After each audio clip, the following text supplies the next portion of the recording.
ఎందుకమ్మా ఎందుకు అలా కాల్ చేస్తారు? నేను బిజీ అమ్మా అని చెప్తాను. బిడ్డలు కరెక్ట్గా ఉన్నా పక్కన వాళ్ళందరూ చెడగొట్టడానికి ఉంటారు.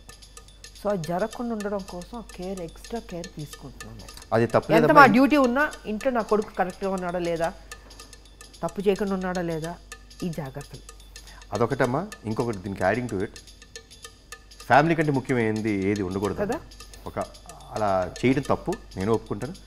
ఫ్యామిలీ రెండోసారి ఫోన్ చేస్తుంది అంటే మనం ఎంత బిజీగా ఉన్నా ఆ కాల్ని అటెండ్ చేయాలి. ఎస్, దట్ ఈస్ మన బాధ్యత. కాల్ అటెండ్ చేయకపోతే ఏదో తప్పు చేస్తున్నాను అంతే, కరెక్ట్గా చెప్పారు మీరు. డెఫినెట్గా ఎందుకు కాల్ అంత అంత బిజీ ఉంటుంది ప్రపంచంలో. ఫ్యామిలీ కంటే ముఖ్యం, అమ్మ కంటే ముఖ్యం ఉండదు. So I'm with you. Yes. నాకు తెలిసి వాళ్ళ అడిగిన కోరికలు అంటే మంచి మార్క్స్ తెచ్చుకోండి, బాగుండండి, ఆ రెండు చేసేస్తే సరిపోద్దమ్మా. ఆ రెండు చేయగలిగితే యూ గివ్ అ ఫ్రీ అని. ఇందాక ఒక అద్భుతమైన మాట, ఎందుకు బయటికి వెళ్ళి ఏదో చేస్తారు, పైన టెర్రస్ ఉంది ఇక్కడే ఉండు. సో ఐ థింక్ అది బెస్ట్ టైం కదా. మంచి మార్క్స్ మీరు చెప్పినట్టు మంచి బిహేవియరు, మంచి మార్క్స్ తెచ్చుకొని ఒక ఒక రైట్ ట్రాక్లో ఉంటే మీరే ఒప్పుకుంటారు కదా. 100%. పిల్లలు కదా, ఎక్స్పీరియన్స్ తక్కువ. అమ్మ అంటే జీవితంలో అన్నీ చూసింది, కష్ట సుఖాలు అన్నీ తెలుసు అమ్మకి. అందుకే మేము కరెక్ట్గా ఉంటాం, మేము గెలుస్తుంటాం. మేము చేసే ఆర్గ్యుమెంట్స్ అన్ని పిల్ల ఆర్గ్యుమెంట్స్ చేస్తుంటాం.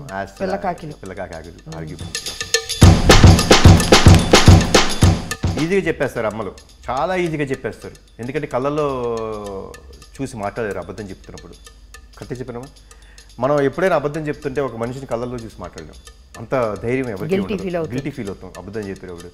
ఆటోమేటిక్గా కళ్ళు అలా దించేసుకుని లేకపోతే అలా చూసి మళ్ళీ తిరిగి వేరే వైపు ఇటువైపు కళ్ళల్లో చూసి మాట్లాడగలిగితే మాత్రం చెప్పేస్తారు, దొరికిపోతాం. సో తప్పు చేశాడు అక్కడ తెలిసిపోద్ది. చాలా సింపుల్. బిహేవియర్లో తేడా కొడుతుంది డెఫినెట్గా 100%. అది రోజు ఉన్నట్టు ఉంటాడు నా కొడుకు, వాళ్ళ తేడాగా కనిపెట్టేస్తాను. కనిపెట్టు ఈజీ కదా.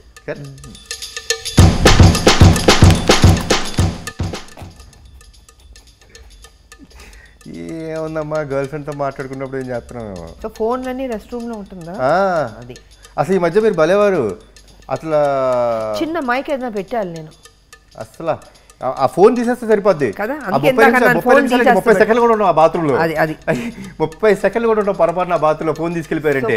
లేకపోతే పొద్దున్నే లేవుతాం ఫోన్ పట్టుకుంటా అలా బాత్రూమ్కి వెళ్ళి ఇంకా దాన్ని అసలు ఏదో వేయడం, ఫోన్లో అంతా అక్కడే మమ్మీ ఉంటుంది బయట. అసలు మీరు ఏం లేదు, సింపుల్ ఫోన్ తీసి పక్కన పెట్టండి, పడేసి. అదే మాట అన్నాను, అదే అన్నారు. అసలు ఫోన్ ముందు పీకేయాలి. అసలు తీసేస్తే 30 సెకండ్లు కూడా ఉన్నాం బాత్రూంలో. కరెక్ట్, బయట ఎదురు. అది. ఎస్.